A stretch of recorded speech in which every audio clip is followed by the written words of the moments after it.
Bien, buenas tardes, doctora, buenas tardes, compañeros, compañeras. El día de hoy, junto a mi compañero Cristian Denis, mi persona Cristian Ortiz, vamos a explicar el tema sobre el manejo de líquidos y electrolitos en el paciente quirúrgico. Bueno, a manera de introducción, primero es importante tener en cuenta que el manejo de nuestros pacientes desde el punto de vista de líquidos y electrolitos es importante, ya que tanto en el periodo preoperatorio, en el transoperatorio y en el postoperatorio, siempre vamos a observar cambios en el volumen de los líquidos y la composición de los electrolitos. Entonces, es importante que sepamos qué debemos hacer en ese momento. Bueno, durante la charla vamos a ahondar en los siguientes puntos: los líquidos corporales, teniendo en cuenta que el agua corporal total es uno de los líquidos más importantes del cual debemos conocer, sus porcentajes y demás, además de los compartimientos de líquidos y esto.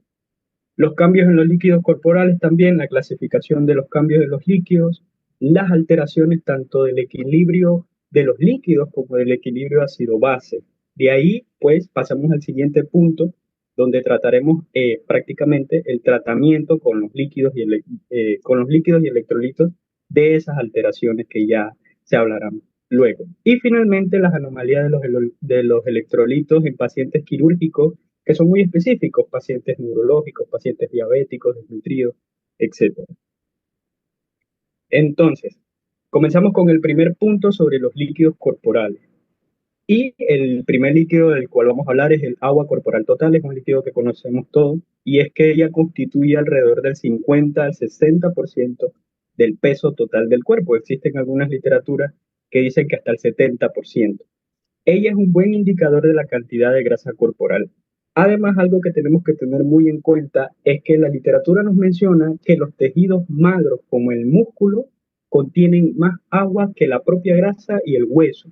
Es por eso que podemos deducir que los pacientes ancianos tienen una cantidad de agua corporal total menos que, por ejemplo, un adulto joven promedio. Y es aquí donde viene el punto. Un varón adulto joven promedio tiene 60% de su peso corporal total como agua, como se muestra en la imagen.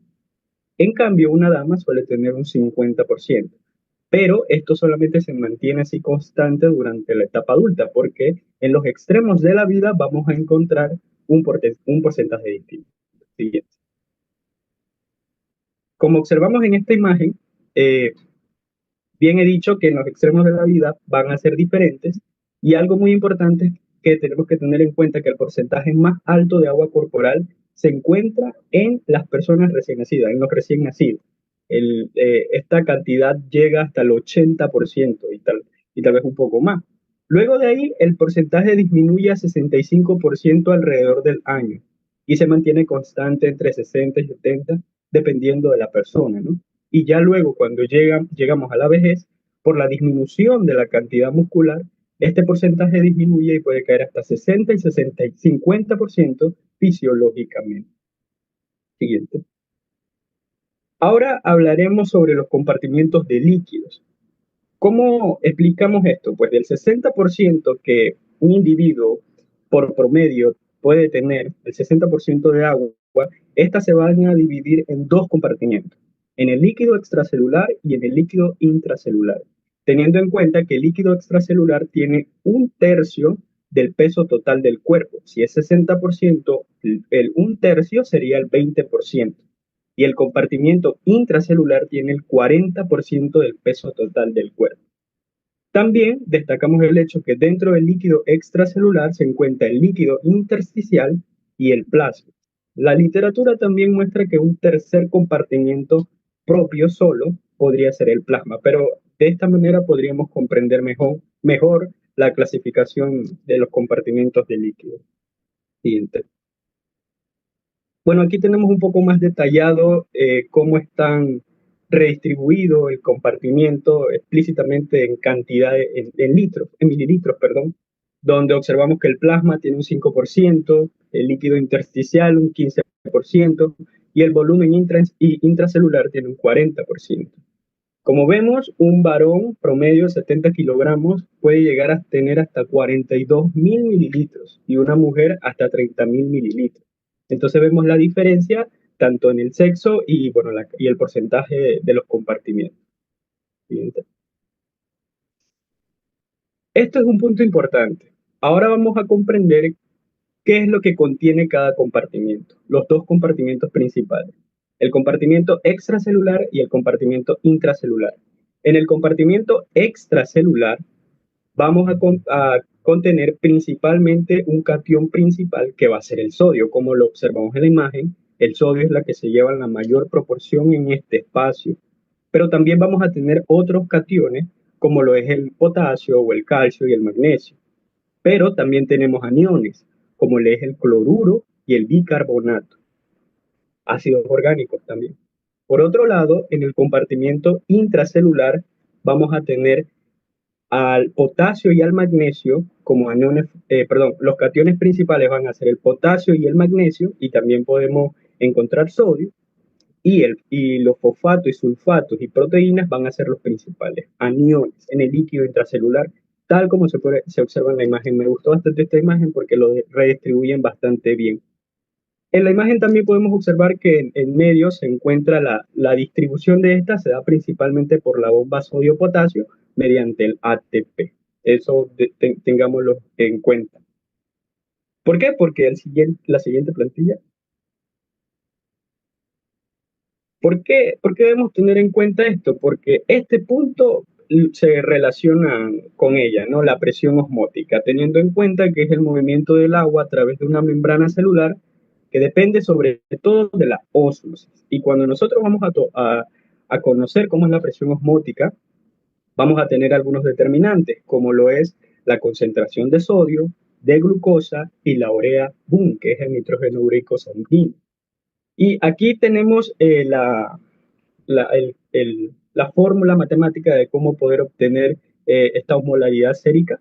Serían 2 de sodio más glucosa dividido entre 18 más un boom entre 2,8.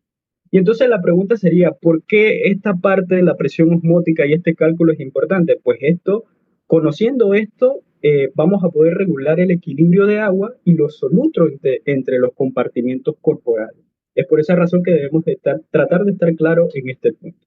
Y nos podemos dar cuenta de que estamos mediante un proceso fisiológico, porque la literatura nos menciona que la osmolaridad del líquido intracelular y del extracelular se mantienen entre 290 y 310 miliosmoles en cada compartimento.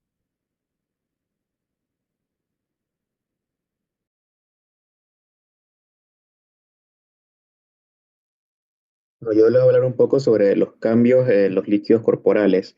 De manera un poco más introductoria, les voy a hablar sobre unos par de conceptos claves, los cuales son la definición de la hemostasis, que esta se define como la capacidad del cuerpo para mantener un equilibrio interno estable frente a los cambios externos. También tenemos que los electrolitos y los líquidos tienen un rol, el cual este constituye el medio interno para las reacciones metabólicas y regula el transporte de nutrientes, la eliminación de desechos y la comunicación celular. La distribución de los líquidos corporales, y como ya lo mencionó mi compañero, se divide en los líquidos intracelulares y los extracelulares. Los intracelulares tienen el 2/3 del agua total, mientras que los extracelulares el 1/3 del agua total, que se divide en el plasma, que es el 20%, y el líquido intersticial, que es el 80%.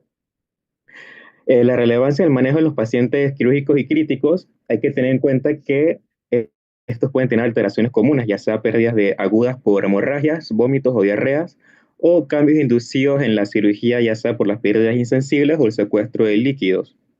La importancia clínica de esto es que el balance adecuado es crítico para mantener una estabilidad hemodinámica, y también que la hipovolemia puede llegar a causar un shock, mientras que el exceso de volumen puede llegar a causar un edema pulmonar o una insuficiencia cardíaca. Es importante que tenemos que tener un monitoreo continuo del uso de electrolitos séricos, la osmolaridad y diuresis para evaluar el estado del paciente. Luego tenemos los efectos de las alteraciones en la función celular y sistémica. Tenemos que a nivel celular, las alteraciones del potencial en membrana llegan a afectar la contracción muscular y la transmisión nerviosa. Puede haber una deshidratación celular, que esta disminuye la función enzimática, a su vez como también un edema celular que este puede llevar a un daño tisular y a la muerte celular. A nivel sistémico, tenemos que dentro del sistema nervioso central puede llegarse a causar una hiponatremia, que causa un edema cerebral, confusión o convulsiones. También una hipernatremia, que causa una deshidratación cerebral, letargo y coma. En el sistema cardiovascular, el déficit de volumen puede causar una hipotensión y taquicardia, y el exceso de volumen puede llegar a causar una sobrecarga cardíaca y edema periférico. En los riñones tenemos que estos tienen un rol crítico en la compensación, pero en la insuficiencia renal puede exacerbar los desequilibrios.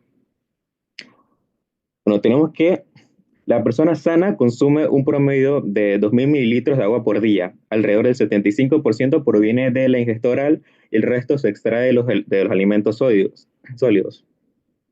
Las pérdidas diarias de agua incluyen de 800 a 1.200 mililitros de orina, 250 mililitros de heces y 600 mililitros en pérdidas insensibles. Las pérdidas insensibles de agua ocurren tanto en la piel como en los pulmones y pueden llegar a incrementarse por factores como la fiebre, el hipermetabolismo y la hiperventilación.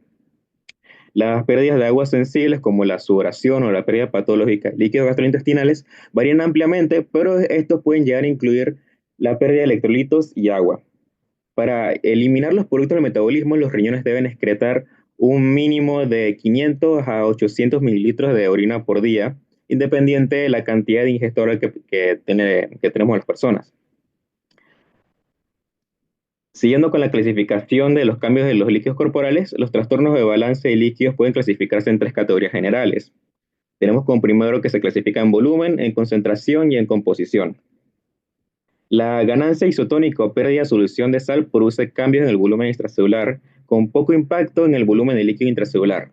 Si se agrega o se pierde agua libre en el líquido extracelular, el agua pasará entre el líquido extracelular y el líquido intracelular hasta que la concentración de soluto y la molaridad se igualen entre los compartimentos. A diferencia del sodio, la concentración de la mayoría de los otros iones en el líquido extracelular se puede llegar a alterar sin un cambio significativo en el número total de partículas homóticamente activas, produciendo solo un cambio en la composición. El déficit de volumen extracelular es el trastorno líquido más común en pacientes quirúrgicos y puede ser tanto agudo como puede ser crónico. El déficit de volumen agudo se asocia con signos de síntomas cardiovasculares y el sistema nervioso central, mientras que los déficits crónicos muestran signos en los tejidos como una disminución o presencia de la piel y ojos hundidos, además de los signos del sistema nervioso central y el sistema cardiovascular. La causa más común del déficit de volumen en pacientes quirúrgicos es la pérdida de líquidos gastrointestinales por la succión nasogástrica, vómitos, diarrea o también por las fístulas intracutáneas. Además, el secuestro secundario de lesiones de tejidos blandos, quemaduras y procesos intraabdominales como la perionitis, obstrucción o cirugía prolongada también puede llegar a déficit masivos de volumen. El exceso de volumen extracelular puede ser iatrogénico o secundario a la disfunción renal, insuficiencia cardíaca congestiva o cirrosis. Tanto los volúmenes de plasma como los intersticiales suelen aumentar y los síntomas principalmente son pulmonares y cardiovasculares. Siendo con los cambios de volumen corporal son detectados por los osmoreceptores y los barroreceptores. Estos desempeñan un papel crucial en el mantenimiento de la homeostasis. Los hormoreceptores están localizados principalmente en el hipotálamo y estos son capaces de percibir pequeñas variaciones en la osmolaridad plasmática. Cuando esto aumenta, se activa la sed y estimula la secreción de la vasopresina, lo que esto lleva a que se incremente la reabsorción de agua en los riñones, ayudando a normalizar la osmolaridad del plasma. Por otro lado, los barroreceptores que están ubicados en el arco órtico y los senos carotídeos responden a cambios en la presión y el volumen circundante mediante las vías neuronales, que son la simpática y la parasimpática, y las hormonales como el sistema renina-angiotensina-aldosterona, el péptido nariurético auricular y las prostaglandinas renales. Estas respuestas están coordinadas y regulan la excreción renal de sodio y la reabsorción de agua, restaurando el volumen corporal a niveles normales. Siguiendo con los cambios de la concentración, los cambios de concentración sérica de sodio son inversamente proporcionales al agua corporal total. Tenemos que, primero que nada, la hiponatremia. Esta se define como un nivel de sodio sérico bajo y se produce cuando hay un exceso de agua extracelular en relación con el sodio. El volumen extracelular puede ser alto, normal o bajo en la mayoría de los casos de la hiponatremia. La concentración, disculpa, eh, la concentración de sodio disminuye como consecuencia del agotamiento o la dilución de sodio. Los pacientes posoperatorios son partículas y son propensos al aumento de la secreción de la hormona antidiurética que aumenta la reabsorción de agua de los riñones como subsiguiente a la expansión del volumen e hiponatremia. Si no, tenemos que la hipernatremia, este es el resultado de una pérdida de agua libre, una ganancia de sodio en exceso de agua. Al igual que la hiponatremia, esta puede llegar a asociarse con un volumen extracelular aumentado, normal o disminuido. La hipernatremia hipervolémica, por lo regular, se debe a la administración iatrogénica de líquidos que contienen sodios, incluido el exceso de bicarbonato de sodio o los mineralocorticoides. La concentración de sodio en la orina suele ser mayor a 20 miliequivalentes por litros y la hipernatremia normovolémica puede deberse a causas renales, incluyendo la diabetes, eh, la diabetes insípida. El uso de diuréticos y la enfermedad renal o la pérdida de agua no renal mediante el tracto gastrointestinal o la piel también. Cuando una hipovolemia, la concentración de sodio en la orina es menor de 20 equivalentes por litros y la pérdida de agua puede deberse a la diarrea, la fiebre o la hiperventilación.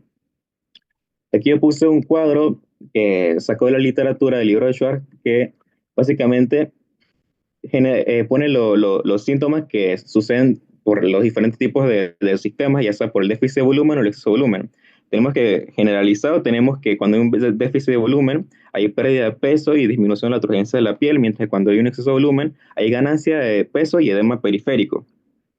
El sistema cardiovascular tenemos que en el déficit de volumen genera taquicardia, hipotensión ortostasis y venas del cuello colapsadas, mientras que en el exceso hay un aumento del gasto cardíaco, aumento de la presión venosa central, las venas del cuello extendidas y también pueden llegarse a encontrar soplos. En el sistema renal, el déficit de volumen se puede llegar a presentar oliguria y azoemia, y el gastrointestinal, el ilio. Y en el exceso de volumen, el gastrointestinal está el edema intersticial y en el pulmonar el edema pulmonar. Aquí también puse una imagen que, como ya mencioné anteriormente, en la composición del sodio esta depende del volumen, ya sea alto, normal o bajo.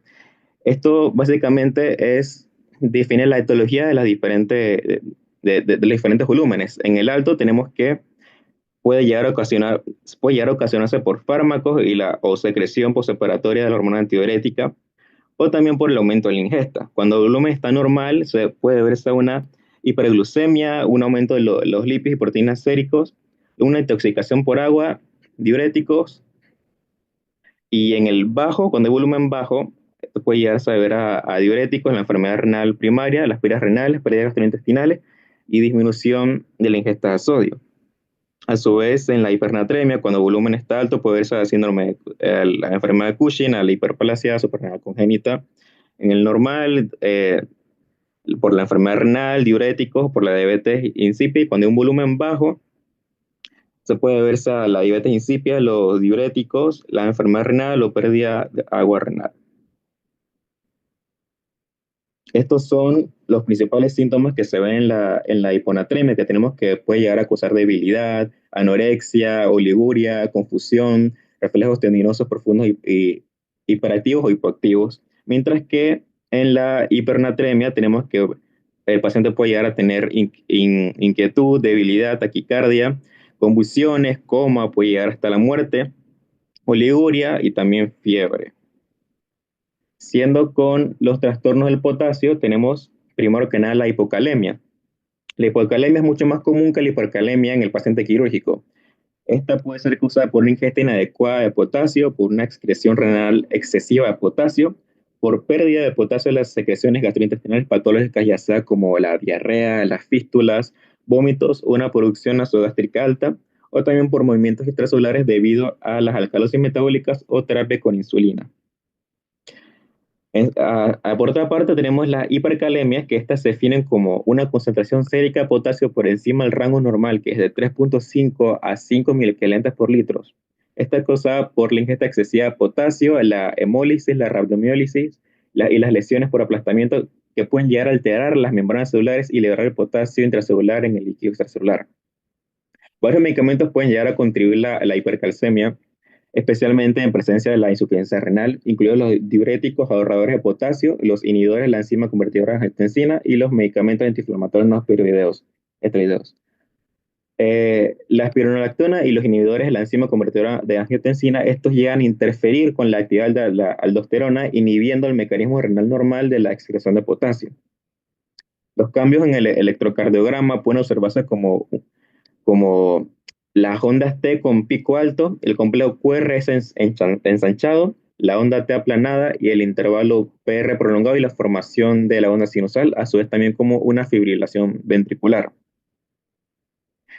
Aquí también puse otro cuadro de la literatura que menciona algunos síntomas que puede llegar a presentar el paciente, ya sea si tiene este, déficit de potasio, en este caso la hipopotasemia, que puede tener hilio, estreñimiento, reflejos disminuidos, fatiga y debilidad, puede llegar a presentar un paro. Y si tiene hiperpotasemia, puede llegar a presentar arritmias, debilidad, parálisis, insuficiencia respiratoria, náuseas, vómitos y cólicos. Siendo con el calcio, tenemos que la hipocalcemia se define como un nivel de calcio sérico por debajo de los 8.5 miliequivalentes por litros o una disminución en el nivel de calcio ionizado por debajo de los 4.2 miligramos por decilitro. Las causas de la hipocalcemia incluyen ya sea la pancreatitis, las infecciones masivas de tejidos blandos como la fascitis necrotizante, insuficiencia renal, fístulas pancreáticas y de intestino delgado. A su vez también está el hipoparatiroidismo, el síndrome de choque tóxico, los trastornos niveles de magnesio, el síndrome de lisis tumoral. Además, la hipocalcemia transitoria ocurre comúnmente después de la extirpación de un adenoma paratiroideo debido a la atrofia de las glándulas restantes y la vida remineralización ósea y en ocasiones requiere una alta dosis de suplementos de calcio. La hipocalcemia puede llegar a conducir a una disminución de la contractilidad cardíaca y la insuficiencia cardíaca. Los cambios que se pueden observar en el electrocardiograma incluyen el intervalo QT prolongado, la inversión de la onda T, el bloqueo cardíaco y la fibrilación ventricular. En cambio, la hipercalcemia, esta se define como un nivel de calcio en suero por encima del rango normal, que es de 8.5 a 10.5 miliquivalentes por litro, o un aumento del calcio ionizado por encima del 4.2 al 4.8 miligramos por decilitro. El hiperparatiroidismo primario en el contexto ambulatorio y la neoplasia maligna en pacientes hospitalizados, estos llegan a representar la mayoría de los casos de la hipercalcemia sintomática. Los cambios que se pueden observar en el electrocardiograma son el intervalo QT acortado, los intervalos PR y QRS prolongados, el aumento del voltaje del QRS, aplanamiento y ampliación de la onda T y el bloqueo auriculoventricular.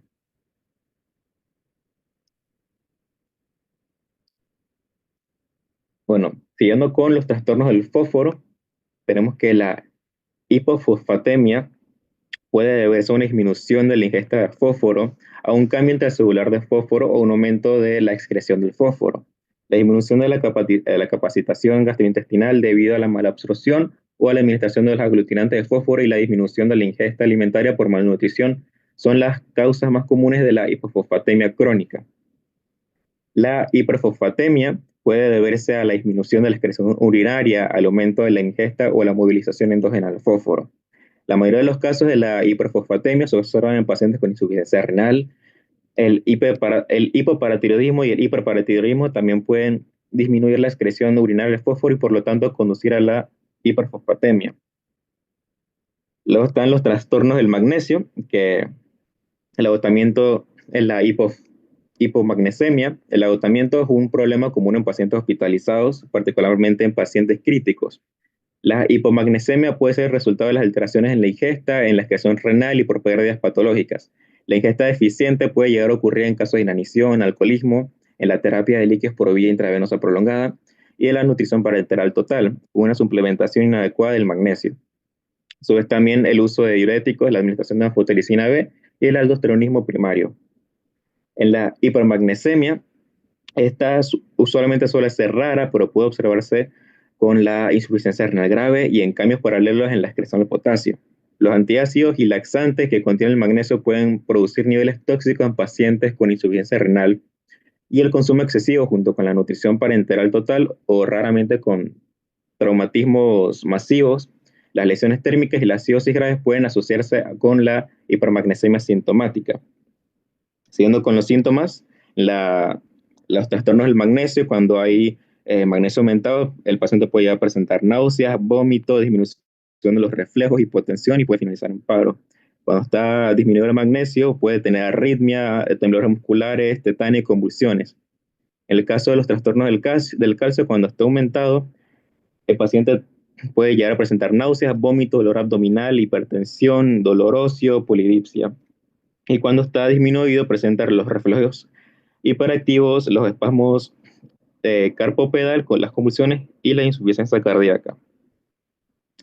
Siendo con los trastornos ácido-base, tenemos que este, estos se dividen en 4 tipos, ya sea si son acidosis o alcalosis. Cada uno se divide en las, ya sea acidosis metabólica, acidosis respiratoria y a su vez también con alcalosis que pueden llegar a ser metabólicas y respiratorias.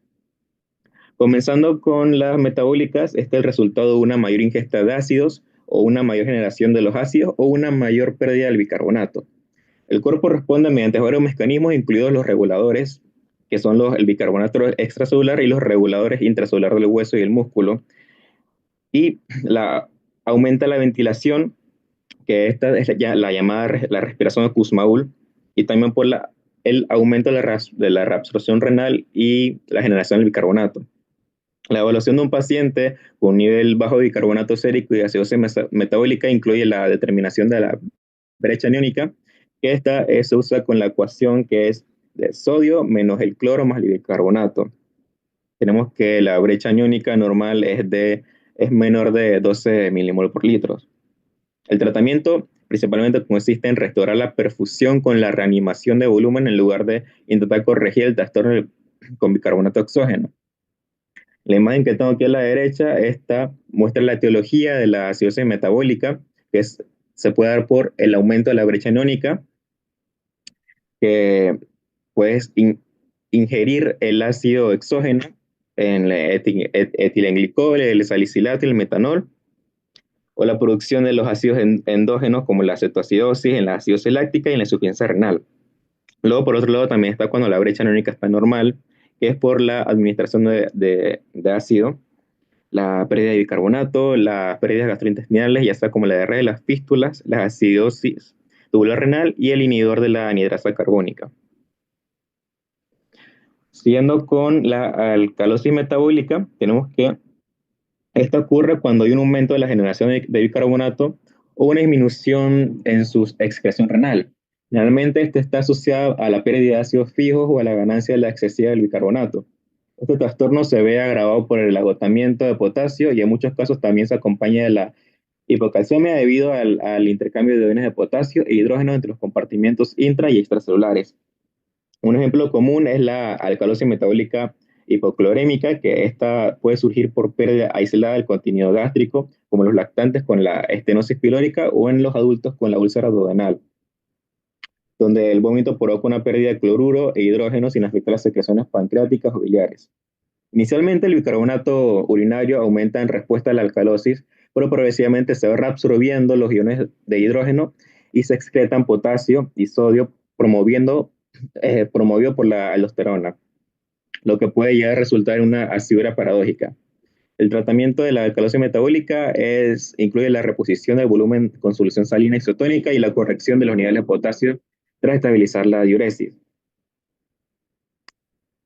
Aquí en primer cuadro tenemos la etiología de la alcalosis metabólica, que estas se pueden llevar por la pérdida de cloruro, la retención de cloruro, los excesos de la administración de los álcalis, ya sea el acetato en la nutrición parenteral, el citrato en las transfusiones de sangre, los antiácidos, los bicarbonatos y el síndrome de leche alcali. También se puede llegar a surgir esto por el deterioro de la excreción de bicarbonato, por la disminución de la filtración glomerular y el aumento de la resolución del bicarbonato.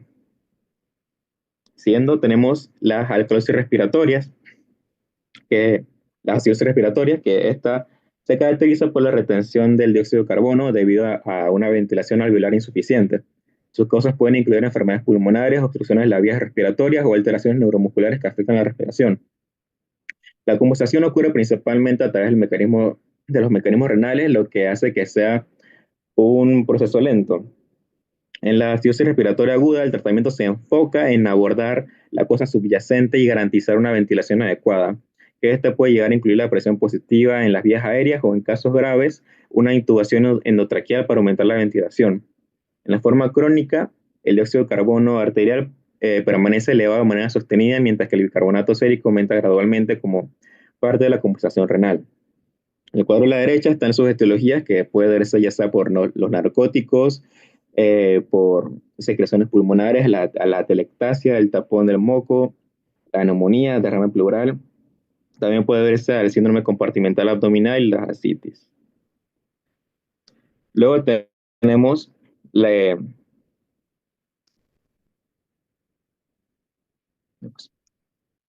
aquí sí. Sí, bien.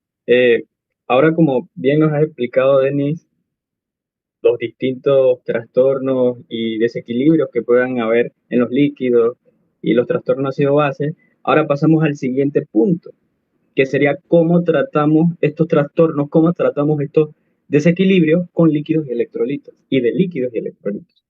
Bueno, primero que nada tenemos que la mayoría de soluciones que vamos a utilizar para los distintos tratamientos van a ser soluciones parenterales. Eso no quiere decir que existen otros tipos de soluciones, ¿no? Hay soluciones orales también, pero la mayoría van a ser parenterales, la mayoría van a ser vía intravenosa, en algunos casos sí se requiere. Entonces, la literatura nos muestra este cuadro donde nos proporciona las que generalmente vamos a utilizar de manera parenteral. El líquido extracelular, el Ringer con lactato, el cloruro de sodio al 0,9%, la glucosada al 5% en cloruro de sodio al 0,45%, la glucosada al 5% en agua y el cloruro de sodio al 3%. Son las principales soluciones electrolíticas para la administración parenteral. Ahí podemos ver su composición electrolítica también. Pero nosotros tenemos que tener en cuenta que cuando vamos a utilizar estas soluciones, van a depender tanto del estado del volumen del paciente. Cuando hablamos de estado del volumen del paciente, es lo que nos explicó Denis sobre el déficit del volumen o exceso de volumen, y del tipo de anomalía de la concentración o composición existente, en las que bien nos explicó también los distintos trastornos hidroelectrolíticos, ¿no? Entonces debemos de tomar en cuenta esas cosas y ver en qué momento y utilizamos las soluciones que tenemos acá, ¿no? Entonces voy a explicar algunas para que tengamos en cuenta. Entonces, la primera, siguiente. La primera que tenemos es la solución de Ringer con lactato. Esta solución se considera una solución isotónica y suele utilizarse para restituir pérdidas gastrointestinales y los déficits de volúmenes extracelulares. Entonces, cuando tenemos a un paciente donde está perdiendo mucho líquido gastrointestinal, pues podemos utilizar la solución de Ringer con lactato. Es más, esta es una de las soluciones que más se utiliza. Sin embargo, la propia literatura nos muestra el dato de que existen pruebas, y esto hay que echarle mucho ojo, de que existen pruebas donde o al utilizar la solución de Ringer con lactato puede ser perjudicial a la hora de la reanimación, ya que ésta activa la respuesta inflamatoria e induce apoptosis. Así que debemos conocer muy bien la solución para poder saber en qué momento la vamos a utilizar. Entonces, esta es la primera solución, la solución de Ringer con lactato. También tenemos a la solución del cloruro de sodio. Esta es ligeramente hipertónica y suele ayudar a corregir los déficits de volumen acompañados principalmente de algunos trastornos hidroelectrolíticos como es la hiponatremia o la hipocloremia y en casos de alcalosis metabólica. Siguiente. También tenemos al cloruro de sodio al 0,45%. Esta suele utilizarse principalmente cuando hay pérdidas gastrointestinales, tal como el lactato de Ringe, y también conserva el tratamiento en pacientes con líquidos en el posoperatorio. Esta solución proporciona suficiente agua libre para las pérdidas insensibles y suficiente sodio para ayudar a los riñones a ajustar las concentraciones. Como bien vimos en la tabla inicial que nos proporcionaba la literatura, al cloruro de sodio al 0,45% también le podemos agregar glucosa. Explícitamente vamos a agregarle glucosada al 5%. Pero, ¿para qué funciona agregarle esto? Bueno, al agregar glucosa en esta solución, suele añadirse con el fin de conservar la osmolalidad y evitar la lisis de los glóbulos rojos que ocurren a la administración rápida de líquidos hipotónicos, porque cuando administramos líquidos hipotónicos de manera muy rápida, pueden ocurrir daños que realmente no son tan buenos, que es lo que vamos a ver adelante. Siguiente. Bueno, siguiendo con el tratamiento de líquido, vamos ahora a ver que existe un apartado en la literatura que nos muestra líquidos opcionales para reanimación. Y esto me parece curioso porque el cuadro que nos proporciona la literatura nos muestra esta lista, ¿no? La salina hipertónica, la albúmina, al 5 y al 25%, el Dextran, el Etamidon, nos muestra varias soluciones. Sin embargo, la que mayormente vamos a utilizar y la que generalmente es muy bueno utilizarlo al momento de utilizar líquidos para reanimación es la solución hipertónica. Las otras se conocen como coloides, pero ya más adelante veremos por qué. Entonces, comencemos con la solución hipertónica. Esta corrige los déficits graves de sodio y suele utilizarse como modalidad terapéutica en pacientes con lesiones cerradas de la cabeza. Además, está demostrado que incrementa la perfusión cerebral y disminuye la presión intracraneal. Al disminuir la presión intracraneal en el paciente, eso reduce el edema cerebral. Entonces aquí vemos una de las opciones por la cual podemos utilizar solución hipertónica. Sin embargo, tenemos las otras sustancias, las otras soluciones en esta lista. Siguiente, que es la que vamos a conocer como los coloides. ¿Y por qué me parece curioso? Porque a pesar de que la literatura nos muestra la lista de esas sustancias para reanimación, aquí nos da la razón por la que es buena, ¿cierto? Se ha debatido su eficacia como expansor de volumen en comparación con los cristaloides isotónicos. Hay una primera razón. Y debido a su peso molecular quedan confinados en el espacio intravascular y su administración da por resultado una expansión del volumen plasmático más eficaz. Esas serían las razones por las que podríamos utilizar coloides para reanimación. Además, en la imagen podemos observar en el segundo cuadro como un mecanismo de acción del coloide es que ellas atraen líquido del compartimiento intersticial rápidamente hacia los vasos y así aumenta rápidamente la volemia. Entonces, esa sería la razón por la que podríamos utilizarlo. Sin embargo, la literatura, cuando va describiendo cada coloide, lo que nos muestra es, lo podríamos ver como un dato al momento de usarlo, eh, teniendo mucho cuidado. ¿Por qué? Comencemos con la albúmina. Ya habíamos dicho que la albúmina puede estar tanto al 5 y al 25%, y esta es la razón, siendo un coloide por la que se puede utilizar.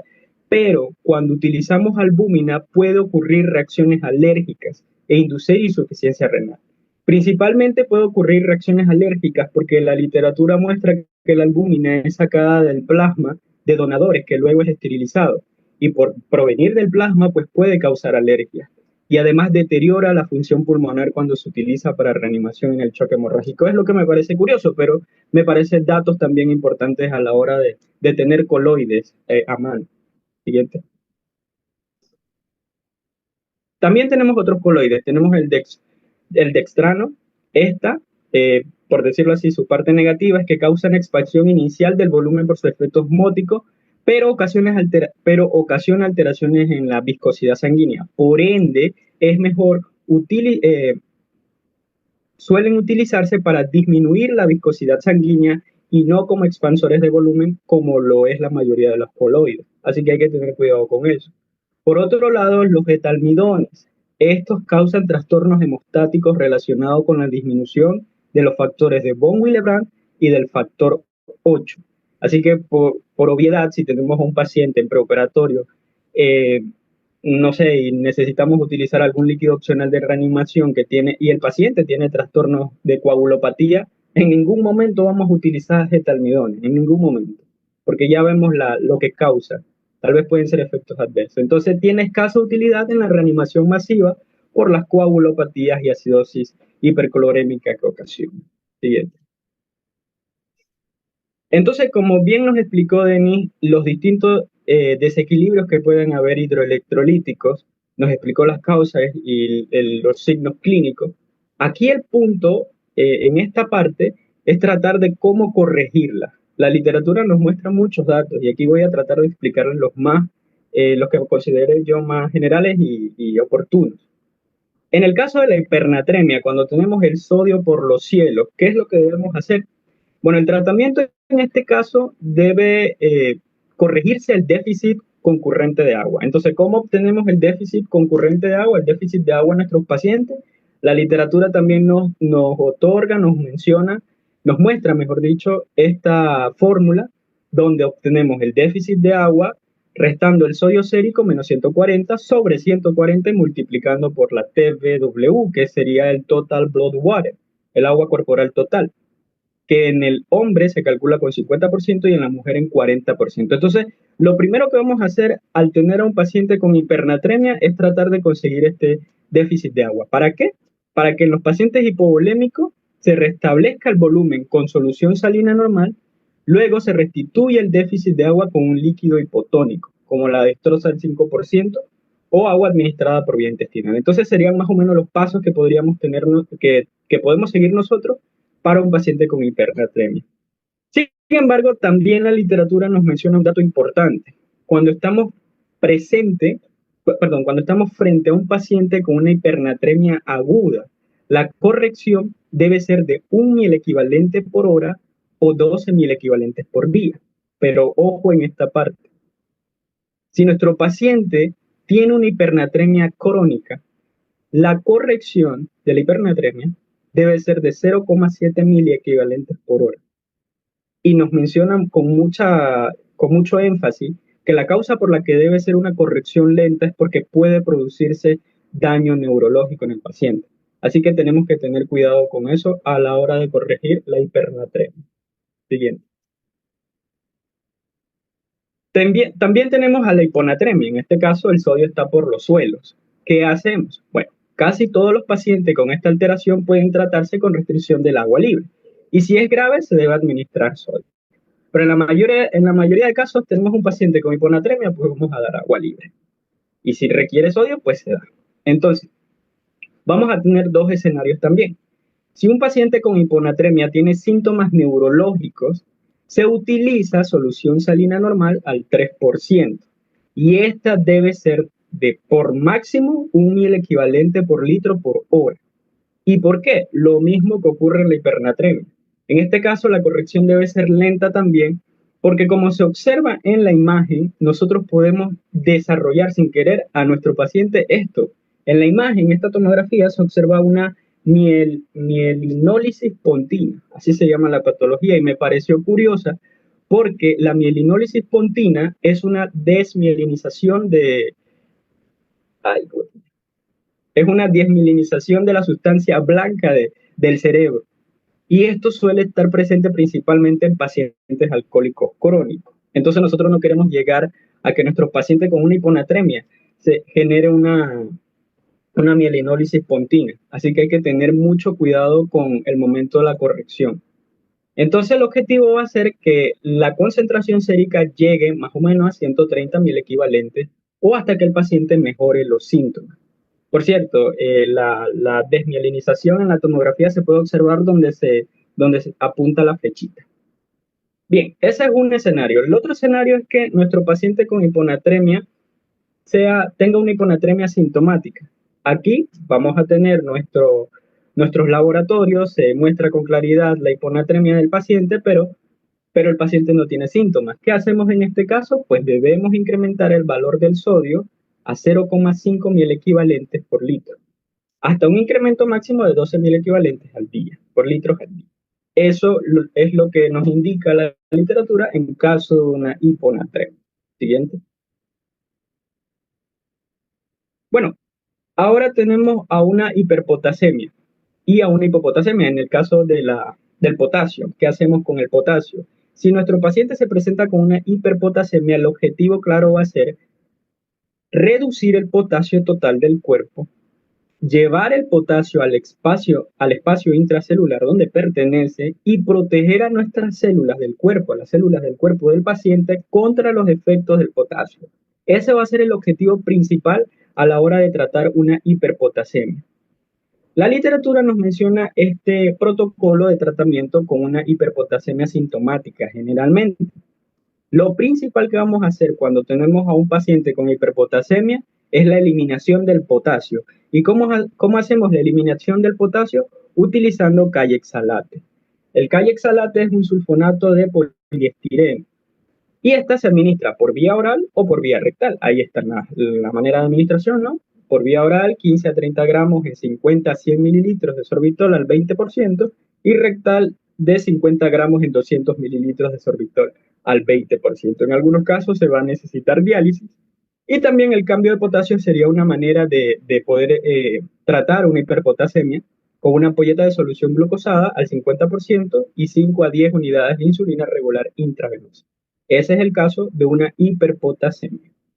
En el caso de un paciente con una hipopotasemia, la restitución suele ser por vía oral cuando estamos frente a una hipopotasemia leve y asintomática. Siempre por vía oral. Restituimos por vía oral con potasio. Cuando se trata de una hipopotasemia leve y asintomática. La forma intravenosa la vamos a utilizar únicamente cuando hay hipopotasemia, cuando estamos frente a vigilancia, ya sea de un supervisor o de un electrocardiograma. ¿Por qué debemos estar bajo vigilancia? Porque recordemos que si aumentamos el potasio en un paciente muy deprisa, pueden ocurrir arritmias relacionadas a la misma, así que hay que jugar vivo con ese punto. Además, se aconseja no dar más de 10.000 equivalentes cuando estamos dando por vía intravenosa, pero se aconseja dar más de 40.000 equivalentes cuando estamos frente a un paro cardíaco por una arritmia maligna relacionada con la hipopotasemia. Además, se nos da el dato de que cuando estamos tratando una hipopotasemia debemos prestarle mucha atención cuando el paciente tiene oliguria o deterioro de la función renal. Siguiente. También tenemos a la hipercalcemia y a la hipocalcemia. En este caso, el tratamiento va a estar basado, primero, en la hipercalcemia, teniendo en cuenta que las concentraciones séricas de una hipercalcemia exceden a las 12 miligramos por 100 mililitros. La literatura nos menciona que cuando esas concentraciones sobrepasan los 15 miligramos, estamos frente a concentraciones críticas, así que hay que actuar rápido. El tratamiento inicial va a ser restituir el déficit de volumen asociado y luego inducir una diuresis rápida con la solución salina normal. Parece sencillo, ¿no? Así que eso es lo que podríamos hacer en la hipercalcemia. Primero, restituir el déficit de volumen y luego inducirle la diuresis rápida con solución salina normal al paciente. Y así podríamos reducir la hipercalcemia. Por otro lado, si estamos frente a un paciente con hipocalcemia, la hipocalcemia asintomática se puede tratar con calcio por vía oral o por vía intravenosa, con mucho cuidado. Pero si estamos frente a una hipocalcemia sintomática, debemos utilizar el glucanato del calcio al 10% por vía intravenosa de 7 a 9 miligramos por mililitro. También hay que tener en cuenta que la literatura nos menciona que en algunos casos la hipocalcemia puede estar acompañado de una hipomagnesemia y en algunos casos hasta de una hipopotasemia. En ese caso la literatura nos menciona que por experiencia debemos corregir primero la hipomagnesemia, luego la hipocalcemia se corregirá mucho más fácil. Siguiente. También tenemos a la hipofosfatemia y a la hiperfosfatemia. ¿Qué pasa con el cloro? Cuando tenemos el cloro por los cielos, lo más sencillo es utilizar aglutinantes de fosfato, sucralfato y los antiácidos que contienen aluminio. Esto es útil para reducir los niveles de fosfosérico. En otros casos, también podemos utilizar tabletas de acetatos de calcio cuando se presenta hipocalcemia al mismo tiempo. Entonces, esas serían como las indicaciones más generales para poder disminuir el fósforo. Por otro lado, cuando tenemos el fósforo por el suelo, tenemos una hipofosfatemia. Existen varias estrategias de restitución por vía intestinal y por vía parenteral. Dos de las soluciones o sustancias que podemos utilizar es el fosfato de potasio y el fosfato sódico. Ambas las podemos utilizar a 0.25 milimoles por kilogramo durante 6 horas por una dosis. Y de esa manera, esa sería la manera, la indicación para poder corregir la hipofosfatemia. Siguiente. Y ya para terminar con los trastornos hidroelectrolíticos, tenemos a la hipermagnesemia y a la hipomagnesemia. En la hipermagnesemia, lo que vamos a tener tres objetivos principales. Suspender las fuentes exógenas de magnesio, restituir el déficit de volumen y en algunos casos, si la hipermagnesemia presenta algún trastorno ácido-base, corregir la acidosis si se presenta. Esos van a ser los objetivos de la hipermagnesemia. Entonces, a fin de tratar los síntomas cuando son agudos, se administra cloruro de calcio de 5 a 10 mililitros para contrarrestar los efectos cardiovasculares. Como podemos observar, tenemos que tener mucho cuidado cuando el paciente con hipermagnesemia presenta signos o síntomas cardiovasculares. Y si lo presenta o antes de presentarlo de manera preventiva, se nos recomienda dar cloruro de calcio, 5 a 10 mililitros. Por otro lado, en la hipomagnesemia, en quienes existen un déficit grave, cuando estamos hablando de menos de 1 mil equivalente por litro, se administra 1 o 2 gramos de sulfato de magnesio por vía intravenosa durante 15 minutos. Es un poco complejo ver tantas indicaciones, pero estoy seguro que si seguimos repasándolo constantemente, lo tendríamos muy en cuenta, ¿no? Al administrar grandes cantidades de magnesio puede haber intoxicación. La literatura enfatiza el hecho de que hay que tener cuidado a la hora de corregir una hipomagnesemia, porque si damos cantidades elevadas de magnesio a nuestro paciente, este se puede intoxicar. Sin embargo, la literatura también es muy noble con nosotros y nos dice que preventivamente podemos dar simultáneamente glucanato de calcio y así contrarrestar los efectos secundarios y no llevar a una intoxicación a nuestro paciente con ese amiguito ahí en la foto, con el sulfato de magnesio, con la imagen, digo. Sí. Entonces, el tratamiento con líquidos y electrolitos ya hemos visto que puede ser corregido con trastornos hidroelectrolíticos, pero hay que tener en cuenta también los escenarios que al comienzo habíamos dicho: el paciente preoperatorio, el paciente transoperatorio, el paciente postoperatorio y además consideraciones para nuestros pacientes que ya salieron de la operación, pero que fueron operados, ¿no? Entonces, esta parte van a ser como puntos a considerar en nuestros pacientes en cuanto al tratamiento con líquidos y electrolitos. Comenzando con el tratamiento preoperatorio con líquidos en nuestros pacientes preoperatorios. La literatura nos muestra 3 puntos importantes. Uno, la evaluación preoperatoria del estado del volumen y los electrolitos. La literatura dice que antes de la cirugía es crucial identificar y corregir déficits de volúmenes agudos y anomalías electrolíticas, como ya lo hemos visto, y especialmente en los pacientes con pérdidas evidentes. Eso se debe corregir inmediatamente. También la reposición rápida de líquidos en déficit agudo. Los pacientes con déficit de volúmenes significativos deben recibir líquidos isotónicos en bolos de 1 a 2 litros seguidos de una infusión continua. Y la reanimación debe monitorearse con atención, principalmente enfocándose en los signos vitales, la diuresis del paciente y la corrección del déficit de base. Son cosas que debemos siempre tener en cuenta a la hora de atender a un paciente en preoperatorio. Además, la literatura nos da el punto de que debemos corregir cuidadosamente todas las anomalías electrolíticas. Y recordemos que las anomalías electrolíticas ya las hemos corregido o he dado datos importantes en lo que acabamos de pasarnos: la hipernatremia, la hiponatremia, todas estas anomalías electrolíticas deben ser corregidas cuidadosamente en el tratamiento preoperatorio del paciente. Siguiente. En el tratamiento transoperatorio, yo considero que este punto en el transoperatorio, durante la intervención quirúrgica y abriendo el cuerpo del paciente, es un poco más complejo, pero la literatura también nos da datos importantes. Primero, la corrección de los déficits de volumen inmediato y de las pérdidas parasitarias. Este término es curioso porque pérdidas parasitarias, la literatura lo define como el volumen funcional de líquido extracelular, el volumen funcional que se reduce, pero el cuerpo no pierde. Es curioso eso, ¿no? Entonces, en el transoperatorio debemos hacer las correcciones de eso, corregir las pérdidas funcionales, de esas pérdidas parasitarias que se pueden traducir a un edema intestinal, a líquido peritoneal, a pérdida del tercer espacio, para poder evitar la inestabilidad hemodinámica de nuestro paciente. Y eso debe ser inmediato, debe ser constante.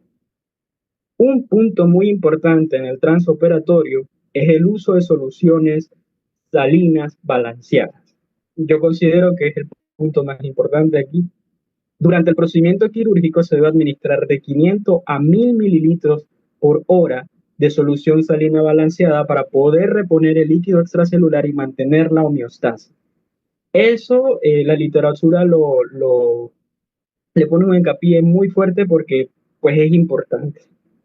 Y bueno, por último, también la literatura nos da un dato de que el rechazo del uso previo de las soluciones salinas. Hasta los años 60, los cirujanos evitaban usar soluciones salinas durante la cirugía y eso se daba principalmente porque ellos decían que la solución salina se retenía y era una carga inadecuada para la respuesta fisiológica del paciente. Sin embargo, con los estudios que se han hecho, nos hemos dado cuenta que las soluciones salinas compensan las pérdidas obligadas de líquido extracelular. Entonces son otros datos en el transoperatorio. Siguiente. En el paciente postoperatorio.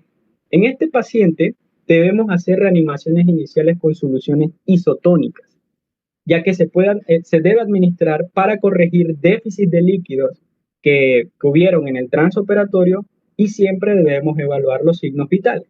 ¿Por qué? Porque, bueno, más adelante y al final vamos a hablar sobre el hecho de que después de una cirugía el paciente puede presentar o un exceso de volumen o un déficit del mismo. Entonces, en el postoperatorio debemos analizar bien esos signos. Como segundo punto, tendríamos los cambios a líquidos glucosados después de 24 a 48 horas, principalmente en pacientes que no toleran la nutrición entérica, y podemos agregar potasio si la función renal y la diuresis son normales. Además, un punto importante es una reposición personalizada según las pérdidas de cada paciente. Se reponen todas las pérdidas conocidas y se valoran las anomalías electrolíticas de ese paciente. Individualizadas, personalizadas. Muy importante. Siguiente.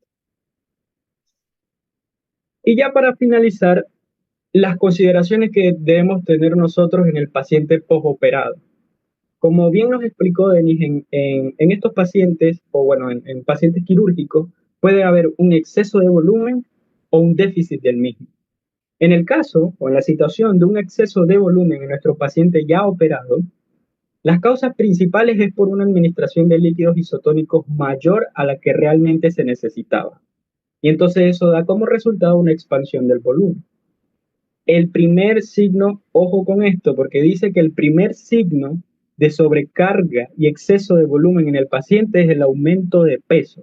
Si nuestro paciente ya operado empieza a aumentar de peso, pero teniendo en cuenta que por lo general, sin recibir apoyo nutricional, se debe perder alrededor de 0,11 a 0,23 kilogramos por día por catabolismo, debemos echarle mucho ojo a que tenga un exceso de volumen nuestro paciente. Entonces, esa sería la primera situación, es la primera consideración que siempre debemos tener en cuenta cuando tenemos a un paciente ya operado. Y nuestra siguiente situación, sería el déficit del volumen, que sería lo contrario, ¿no? Estas principalmente van a ser causadas porque se trató de corregir pérdidas en el periodo preoperatorio o se subestimaron las que ocurrieron durante el transoperatorio. Esas serían las causas principales por las que se puede dar un déficit de volumen. Y las manifestaciones clínicas de nuestro paciente van a ser, como bien lo explicó Denis, taquicardia, oliguria y en algunos casos hemoconcentraciones.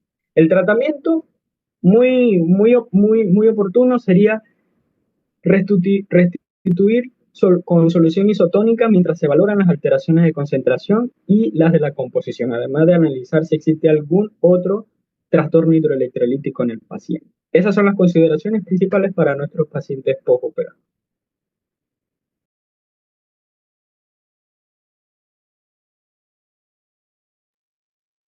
Bueno, y como último tema vamos a hablar de trastornos del manejo de líquidos y electrolitos en pacientes quirúrgicos específicos.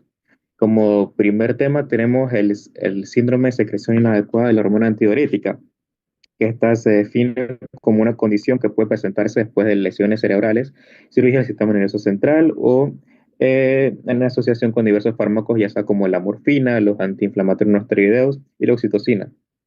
También pueden observarse en enfermedades pulmonares, endocrinas, ya sea como el hipotiroidismo y la deficiencia de glucocorticoides, y en varias neoplasias malignas, especialmente en el cáncer pulmonar de células pequeñas, el carcinoma pancreático, timoma y especialmente en el cáncer y especialmente en la enfermedad de Hodgkin. Esta se caracteriza por presentar una euvolemia e hiponatremia con niveles elevados de sodio en la orina y osmolaridad urinaria. El tratamiento se enfoca primero en corregir la cosa subyacente cuando sea posible y en la mayoría de los casos, la restricción de agua libre mejorará la hiponatremia. En casos persistentes, se puede considerar el uso de la furosemida para inducir la pérdida de agua libre y si esto no es suficiente, se puede administrar la solución salina isotónica o hipertónica.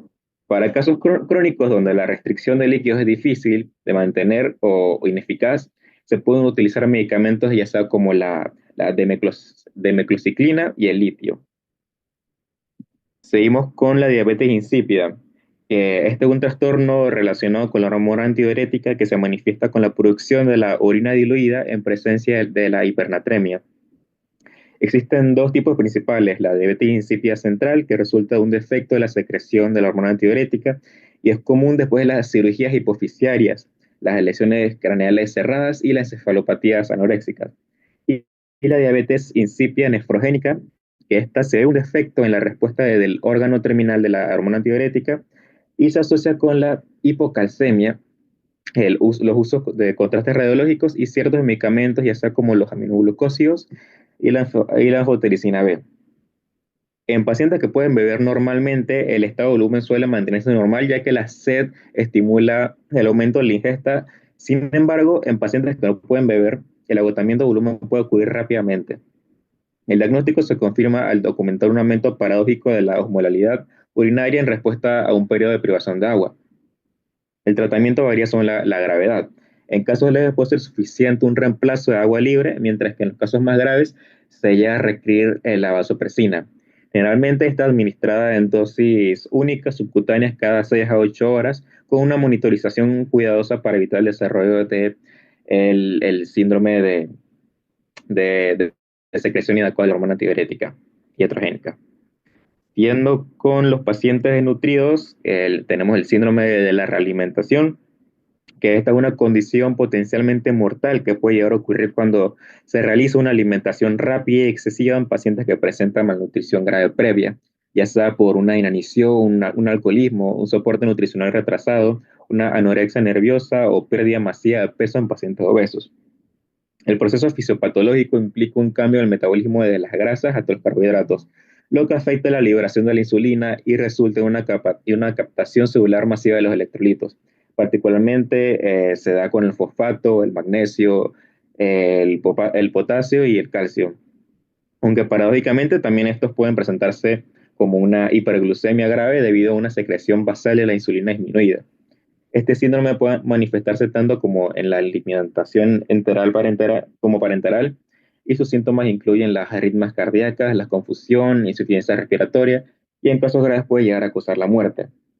Para su prevención y manejo es crucial corregir los déficits de electrolitos y el volumen subyacentes, administrar tiamina antes de la alimentación y comenzar una repleción calórica de forma lenta y gradual durante la primera semana, con un monitoreo estrecho de los signos vitales, los balances de los líquidos y electrolitos y corrigiendo los déficits según se presenten en el paciente.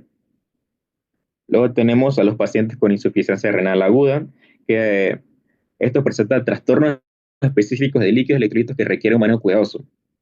El proceso comienza con una evaluación precisa del estado de volumen, donde si existe una azoemia prerrenal es fundamental corregir rápidamente el déficit de volumen subyacente y una vez que está establecida la necrosis tubular aguda, es crucial restringir la ingesta diaria de líquidos para que coincida con la producción de orina y las pérdida insensibles y gastrointestinales. En casos de insuficiencia renal oligúrica se requiere un monitoreo estrecho de los niveles de potasio. La hiponatremia es frecuente debido a la descomposición de proteínas, carbohidratos y grasas, así como por la administración de agua libre. Otros trastornos comunes incluyen la hipocalcemia, que esta debe verificarse midiendo el calcio ionizado debido a la frecuente hipoalbuminemia. También está la hipermagnesemia, la hiperfosfatemia, que esta puede requerir aglutinantes de fosfato, y por último las acidosis metabólicas, que por la incapacidad renal para eliminar los subproductos de ácidos surge esta. En casos graves, muchas de estas alteraciones pueden requerir diálisis, siendo el reemplazo renal continuo una opción que podría mejorar la recuperación renal. Luego están los pacientes con cáncer, que los trastornos de líquidos electrolíticos son frecuentes en pacientes con cáncer y pueden originarse por causas comunes o específicas relacionadas con su enfermedad y tratamiento. En cuanto a la hiponatremia, suele ser hipovolémica debido a la pérdida renal de sodio por los diuréticos o nefropatías causadas por agentes quimioterapéuticos como el ciplastino. Los pacientes pueden llegar a desarrollar una hipocalcemia por múltiples causas, incluyendo las pérdidas gastrointestinales asociadas a la enteritis por radiación o por quimioterapia, por cirugía, ya sea tiroidea, paratiroidea, o el síndrome del hueso hambriento. Notablemente, estas neoplasias son las causas más comunes de la hipercalcemia en pacientes hospitalizados, ya sea por aumento de la resorción ósea o disminución de la excreción renal, especialmente en casos de metástasis óseas o de mieloma múltiple. Esto se llega a dar. Un aspecto crítico es el síndrome de lisis tumoral, que ocurre cuando hay una liberación masiva de metabolitos intracelulares que sobrepasa la capacidad excretora de los riñones, provocando una hiperuricemia, alteraciones del calcio y fósforo e insuficiencia renal aguda. Este síndrome es más común en linfomas, leucemias poco diferenciados y especialmente durante el tratamiento con quimioterapia o radioterapia, y su manejo se requiere una expansión de volumen, corrección de electrolitos, ya sea en casos severos, se, requiere, se requerirá de una diálisis. Y por último, el síndrome de lisis tumoral, que esta es una complicación grave que ocurre cuando hay una liberación masiva de los metabolitos intracelulares que supera la capacidad de excreción de los riñones. Esta se caracteriza por una rápida liberación de ácido úrico, potasio y fósforo, lo que puede a resultar, como ya mencioné, una hiperuricemia marcada, una hipercalcemia, una hiperfosfatemia, una hipocalcemia e insuficiencia renal aguda. Como ya mencioné, esto se suele ver en pacientes con linfomas y leucemias poco diferenciados, aunque también pueden presentarse en varios tipos de tumores. Típicamente, se desarrolla en la quimioterapia o en la radioterapia, y el manejo de este incluye la expansión de volumen y corrección de los trastornos electrolíticos asociados, como la particularidad de la hipocalcemia, que esta no debe tratarse menos que no sea asintomática, para evitar las clasificaciones metastásicas. En casos severos, se necesita una diálisis para manejar la función renal alterada, como la corrección de los trastornos electrolíticos. Y esta fue la bibliografía que utilizamos, el libro de cirugía de Schwartz. Muchas gracias. Preguntas, dudas. La verdad que la clase de líquidos y electrolitos es bien extensa, mucho más que esto. Yo creo que ustedes han hecho una investigación profunda, muy bien llevada, pero hay unos datitos que quiero recalcarles porque nos quedamos como en una parte donde yo quiero recalcarles para que nosotros tengamos, o sea, con todos nuestros conocimientos y todo lo que ustedes nos impartieron, sí, pero yo pienso que nos quedamos con qué parte o qué tenemos que utilizar nosotros. Primero, voy a compartir pantalla con ustedes para poder esto, llegar a algunas conclusiones de lo que ustedes dieron. En líquidos y electrolitos, si es bien es cierto, nuestros líquidos y electrolitos, vamos aquí en lo que yo siempre les pongo, lo que deben recordar. Vamos a esto, porque aquí se resume lo que yo quiero sintetizar de lo que ustedes dieron. Primero que todo, o sea, como ustedes bien lo dijeron, excelente, nuestro cuerpo, el 60% es agua, y que ese en nuestro cuerpo está dividido en dos compartimentos. Uno que es el LIC, que es el intracelular, y el otro es el LEC, que es el extracelular. Pero ¿qué sucede con nuestros LEC y nuestro LIC? Ambos tienen electrolitos. El principal componente del LEC es, como electrolito, es el sodio. ¿Qué son los electrolitos? Vamos a ver aquí qué son los electrolitos, que sea si no la bajé acá.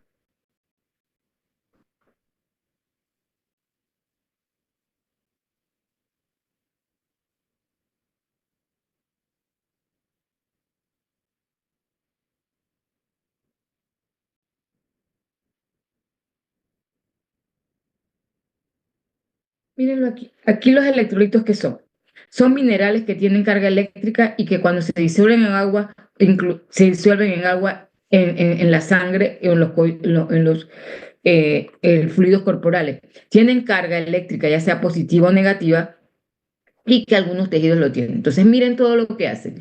Equilibran la cantidad de agua. ¿Quién es el principal que equilibra la cantidad de agua? El sodio. Equilibran el nivel ácido básico del pH de nuestro cuerpo. Llevan nutrientes a la célula, eliminan los desechos de la célula, apoyan el funcionamiento de músculos y nervios, como lo hace el calcio, lo hace el magnesio, lo hace el potasio, lo hace nuestro fósforo. Mantienen frecuencia y ritmo cardíaco, mantienen estable la presión arterial y mantienen el funcionamiento de huesos y dientes sanos, como lo es el calcio, cuando se produce a través de la vitamina. Entonces, estos son nuestros electrolitos que nosotros tenemos: calcio, potasio, magnesio, fósforo, sodio y cloro. Y aquí están los valores más o menos normal. ¿Por qué les digo más o menos normal? Porque aquí tenemos unos electrolitos que en consenso, estos son los valores que casi siempre utilizamos, pero recuerden algo, ustedes tienen un examen de laboratorio. Entonces, si ustedes van a ver en su examen de laboratorio, les van a dar un control. El control es en que se basa, a veces están un poquito por debajo, un poquito por arriba de esto, más o menos este es el promedio, 130, 140, pero pueden estar, y entonces, dependiendo de los valores que le dé el laboratorio, así mismo le van a aparecer los asteriscos si están o por abajo o si están por arriba. Bueno, esos son nuestros electrolitos que están allí y que están en nuestro fluido. Obviamente, si nosotros tenemos en nuestro fluido, tenemos problemas, vamos a tener problemas también de nuestros electrolitos. Entonces, tenemos aquí, como le estaba diciendo, en el principal componente es en el sodio.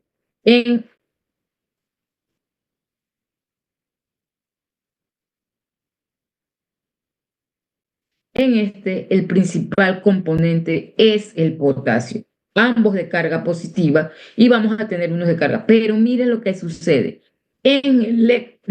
Perdón, ustedes tienen a alguien más importante, que es nuestro intravascular, que él no tiene, o sea, nuestra sangre tiene más que todo a nuestra cantidad de glóbulos rojos, que es lo que nos da oxígeno a la célula, y que esto ocupa un cuarto de este componente. Este es el 20, este es el 40, pero en total nuestro volumen intravascular es del 5 al 7% de todo nuestro peso corporal. Nosotros podemos perder líquido, que aquí hay, pero nosotros si perdemos solo el 30 al 40% de esto, estamos prácticamente muertos o muy difícil que nos recuperemos, porque es nuestro volumen intravascular, es el que nos da el mayor componente, nos da la mayor comida, y que la comida es el oxígeno que nos da. Entonces, ¿qué vamos a ver? ¿Qué vamos a entonces?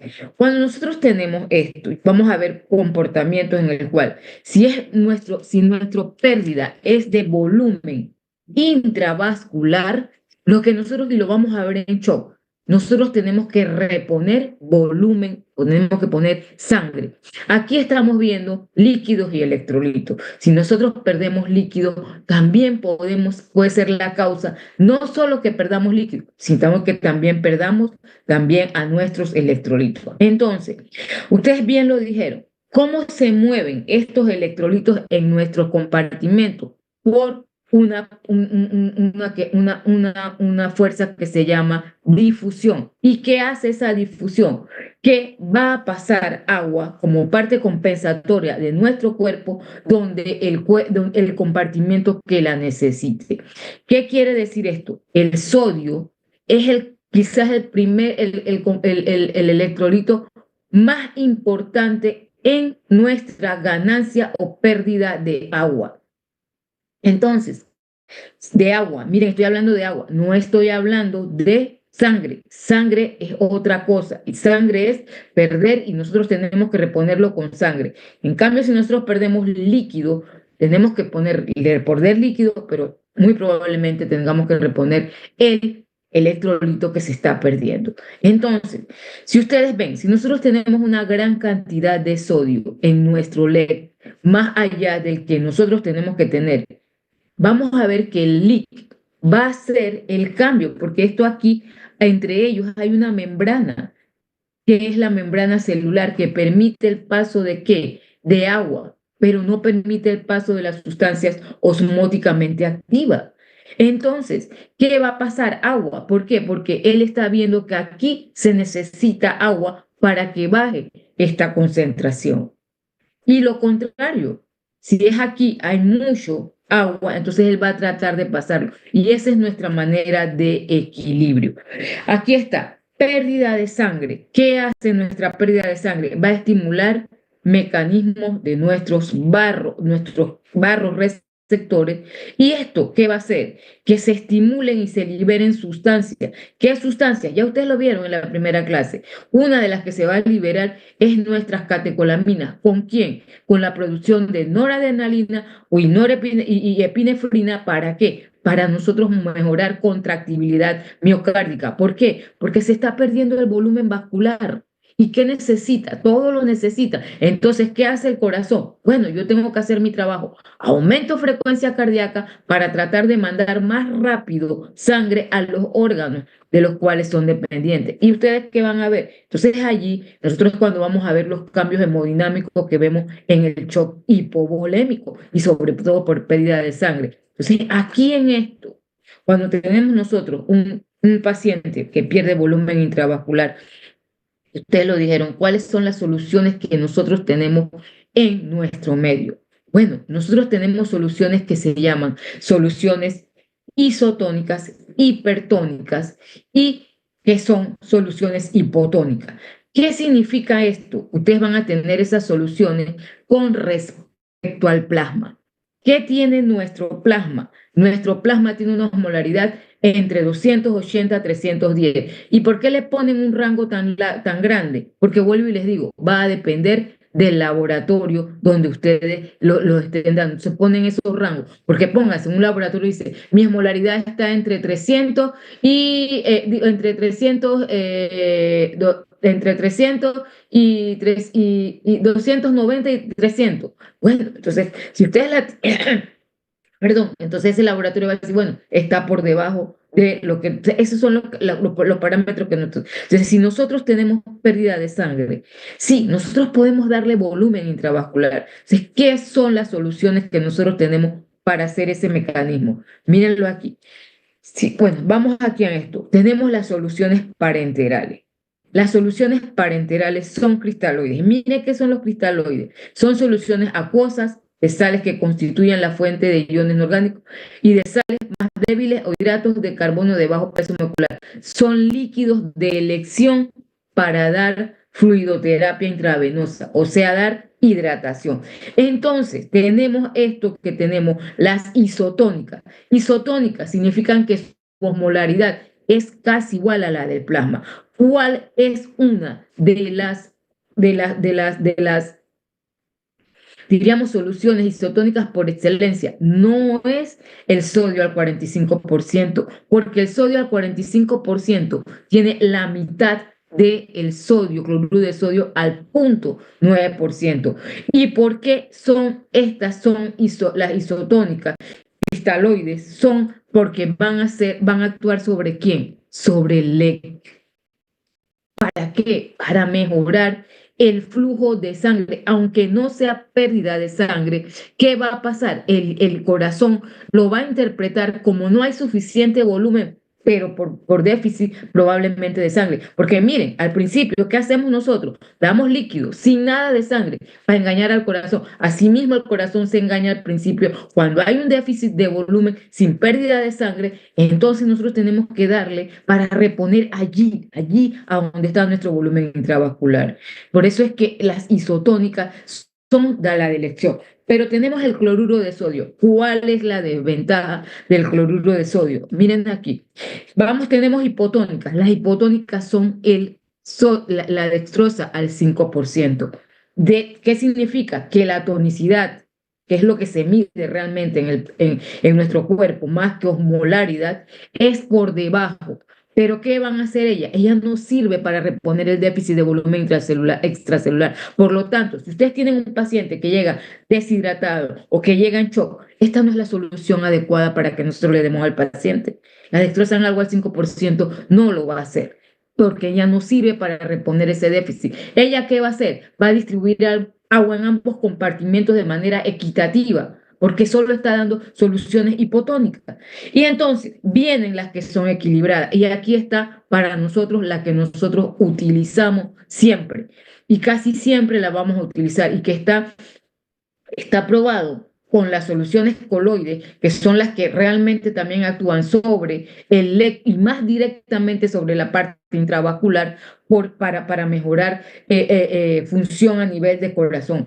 ¿Qué pasa? Estas equilibradas, que se les llama balanceadas, son soluciones isotónicas y son soluciones que diríamos parenterales isotónicas, pero en esta, que es el lactato Ringer, que es también una solución isotónica. ¿Por qué? Porque se parece mucho al plasma, quizás ligeramente un poquito hipotónica, pero muy parecido al plasma. ¿Y qué tiene ella? Tiene electrolitos, más o menos lo que tiene el plasma, tiene algo de bicarbonato, tiene además sodio, potasio, puede tenerlo, calcio y o magnesio, son equilibradas. Entonces, se dice que esas, ¿cuáles son? Esas son las mejor que nosotros podemos utilizar. ¿Por qué? Porque ¿cuáles son las indicaciones de esto, de dar líquido?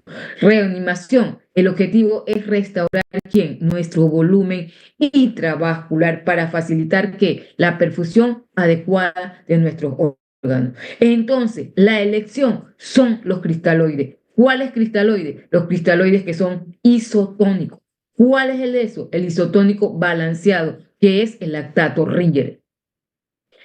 Si yo no tengo otra opción, yo uso lo que es el cloruro de sodio, pero al 9%, porque si yo lo dejo al punto 45%, es una solución hipotónica. Recuerden que las soluciones se miden con respecto a nuestro plasma y asimismo actúan en nuestro organismo. Entonces, miren, son soluciones que tienen agua electrolito en diferentes proporciones. Tenemos las hipertónicas, las isotónicas, que aquí están, mírenlas. El lactato Ringer, porque se dice que había una solución de Ringer solamente si no es balanceada, actúa como esto, como la solución salina al 0.9%. O sea que tiene que tener algún componente más, algo balanceado. Aquí están las soluciones hipertónicas, osmolaridad mayor a la del plasma. Ejercen presión en el LED y ¿cuáles son? Soluciones salinas hipertónicas. Miren qué soluciones salinas que tienen sodio. Por eso es que están en base hecha a nuestros electrolitos. Soluciones con osmolaridad se ejercen menos presión y no hay acción en el LED, como es la dextrosa en agua al 5%. Entonces, las soluciones isotónicas se recomiendan utilizarlas en el shock, sobre todo si nosotros necesitamos perfundir líquidos en grandes volúmenes. Entonces, miren lo que sucede cuando ustedes agregan una solución hipotónica como es la dextrosa. Si ustedes la agregan, ¿qué va a pasar?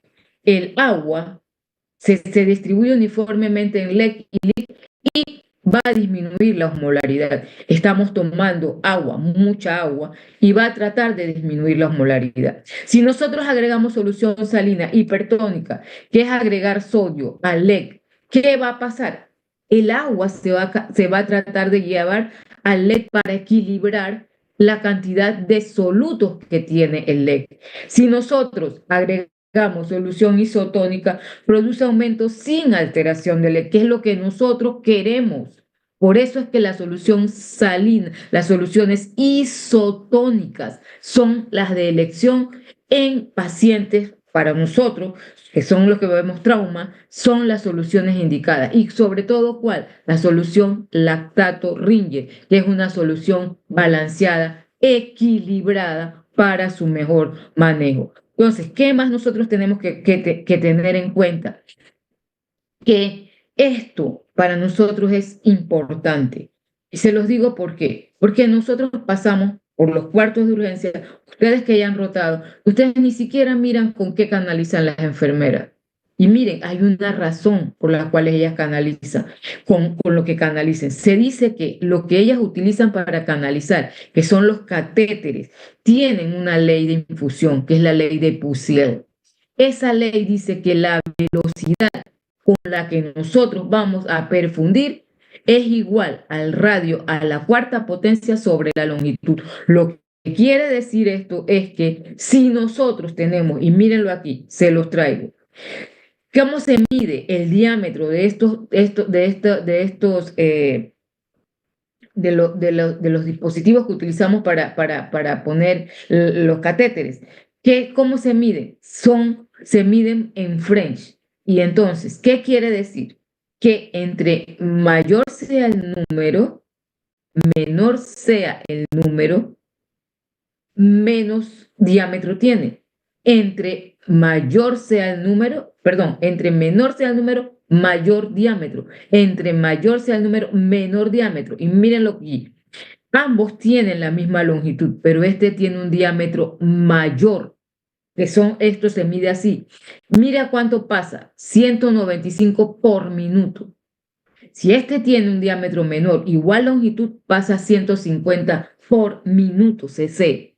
Entonces, por eso es que nosotros tenemos que ver con qué canaliza. A veces tenemos pacientes que le decimos a la enfermera, canalícelo, y lo canaliza con un catéter 22. 22 es para los niños. Entonces decimos, oye, pero no mejora. No le está pasando, sí, lo estamos canalizando con un líquido que va a pasar muy lento. Y nosotros necesitamos que pase, si queremos mejorar rápidamente, para engañar al corazón. Porque darle líquidos al corazón es una manera, si no se ha perdido sangre, es engañarlo, porque tenemos que reponer la sangre. Cuando es parte de líquidos y electrolitos solamente, bueno, ahí sí tenemos que reponer con líquido y luego ver. Pero entonces, ¿qué sucede?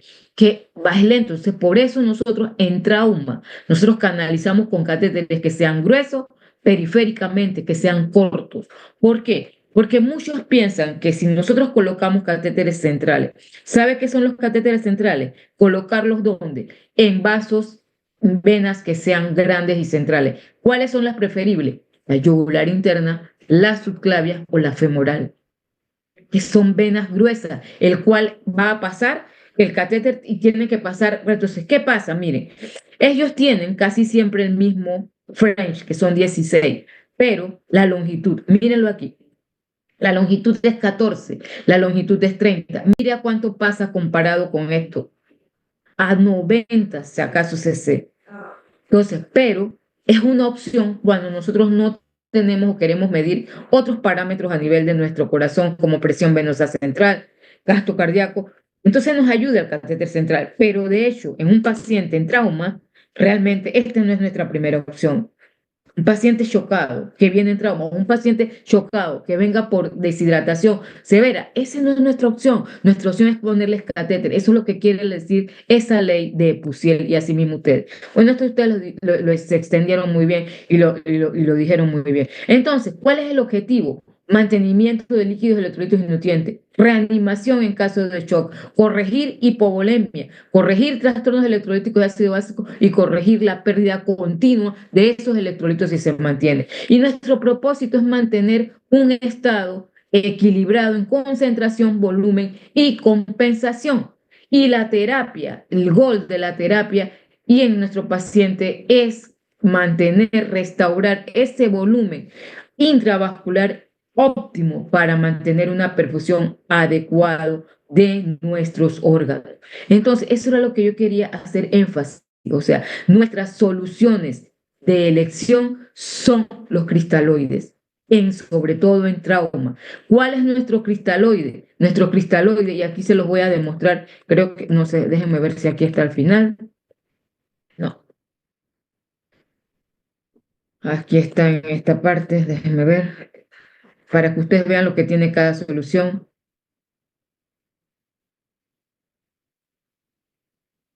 Aquí estamos.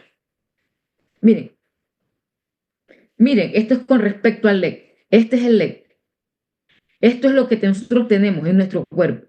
Esta es la solución balanceada isotónica.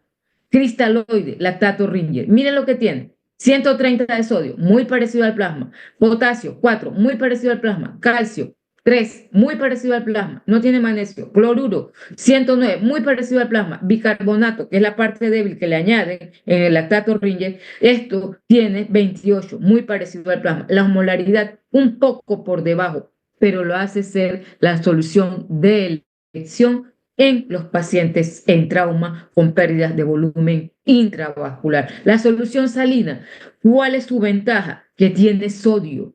Pero miren el sodio, un poquito hipertónica, o sea que tampoco, una es hipotónica ligeramente y la otra es ligeramente hipertónica, pero son las soluciones de elección en los pacientes que lleguen con la parte de estar deshidratados y sobre todo esta es la elección en nuestros pacientes que llegan politraumatizados, avaliados, apuñaleados con pérdida importante de volumen intravascular. Esta no actúa sobre el LED, esta tampoco. Si ustedes van a ver, miren aquí, la concentración se hace todavía una solución por la cantidad que tiene de sodio y tiene glucosa. Se dicen que es una solución algo hiperosmolar. Algunos dicen que no. Bueno, esa es una discusión, pero no son las soluciones. ¿Cuáles son? Esta y esta. Vamos a los coloides. Ustedes los hablaron muy bien.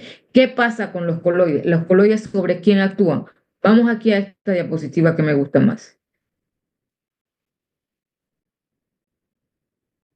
Aquí está. Miren aquí. Ventajas de los coloides. Menor volumen de perfusión. Damos menor, o sea, mejor control, mejor transporte. Quizás esto es lo que mejora a los coloides aquí. ¿Ve? Mejor transporte de oxígeno. Mejora la contractibilidad y gasto cardíaco. Pero miren lo que sucede. Costo más elevado. Predisponen a acumulación de líquido en el intersticio pulmonar.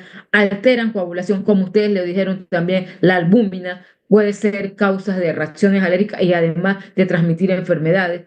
Y se dice que en esto interfieren en el intercambio, se retrasa la cicatrización de herida. Entonces, ¿por qué esta? Mejores parámetros cardíacos, renales, coagulación, mínimas reacciones anafilácticas, menor costo. Realmente aquí es donde está la ventaja de los cristaloides. Menor costo en nuestros pacientes y obviamente eso hace que nuestra opción sigan siendo de entrada los cristaloides. Yo no le digo que después que el paciente esté en terapia intensiva vayamos a usar coloides, sí, podemos utilizarlo, pero de entrada, de lo que llegue el paciente grave, estas son nuestras soluciones de elección. Si no tenemos el lactato Ringer, la otra opción es utilizar la solución salina normal al 0.9%. No es lo recomendable, pero es la otra opción que nos queda en nuestros pacientes. Preguntas, a ver, dudas. Aclaramos conceptos, chicos. ¿Sí? Aclaramos conceptos. Sí, Esta clase no es fácil, es una clase extensa, es larga, ustedes la llevaron, ustedes se vieron que estudiaron, ustedes se prepararon, pero es una clase, no es fácil de transmitir, obviamente, pero es extensa y todo lo que ustedes dijeron de la parte de disminución y que muchos, si ustedes ven aquí, las alteraciones y ácido base, o sea, son un conjunto, está asociada sobre todo cuando tenemos problemas aquí de potasio. Mírenlo aquí. El metabolismo del potasio tiene que ver con nuestra ingesta, el metabolismo tiene que ver con la parte y mucho vamos a ver que tienen que ver todo lo que sea potasio, con qué va a tener problemas o cómo se va a manifestar su problema van al corazón. Producen severas arritmias, producen cambios neuromusculares. Y esto hace que obviamente el paciente, o sea, tenemos que actuar de manera inmediata, porque obviamente una arritmia nos va a llevar, esto es lo que quizá más se manifieste, que miren, se dice que los pacientes con hipocalemia, nosotros debemos siempre hacer el EKG en las manifestaciones clínicas y una gasometría arterial, porque se asocia este paciente con problemas ácido-base, siempre. Y es por eso que entonces nosotros tenemos que conocer cada uno de estos pacientes muy bien llevados, chicos. Yo sé que es largo, igual déficit de sodio, cómo debemos calcularlo en nuestros pacientes, pero lo que sí quería enfatizarles es qué soluciones nosotros tenemos y cuáles son las soluciones a las cuales nosotros debemos hacer uso y sobre todo en pacientes graves. Mire, a nosotros nos dicen los internistas que nosotros no estudiamos. No es que no estudiemos, porque ellos dicen, ustedes solo saben utilizar lactato Ringer. No, está probado. No es que lo digo yo, lo dice la literatura. Es el mejor solución para enterar, para el manejo del shock, porque ¿sobre quién va a actuar? Sobre el leg. Necesitamos que actúe sobre el leg para que mejore perfusión. Lo que sí es que si nos pasamos en grandes volúmenes, cuando hay pérdidas sanguíneas importantes y no damos el alimento, el corazón lo va a interpretar al principio, pero después de un paso dice, no, solo me estás dando agua, pero no me estás dando, no me estás dando otra comida. Entonces yo me lleno, pero al final no, eso no es lo que me resulta. Entonces tenemos que poner sangre allí también. Preguntas, a ver. Preguntas, chicos. Recuerden, ¿dónde está su leg? Está en el extravascular.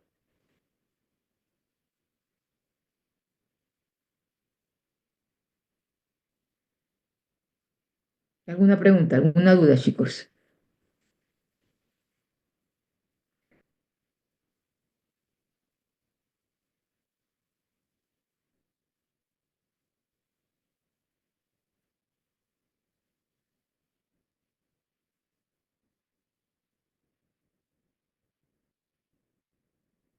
Por mi parte no tengo preguntas.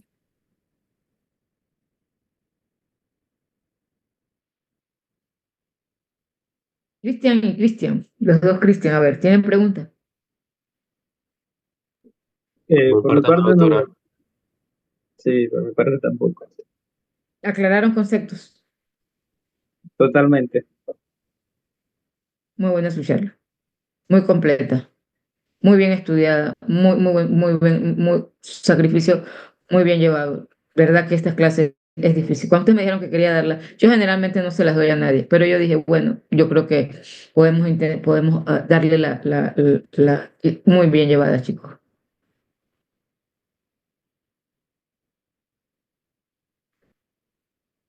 Preguntas, ¿no? Entonces nos vemos el próximo lunes, ¿sí? Listo, doctora.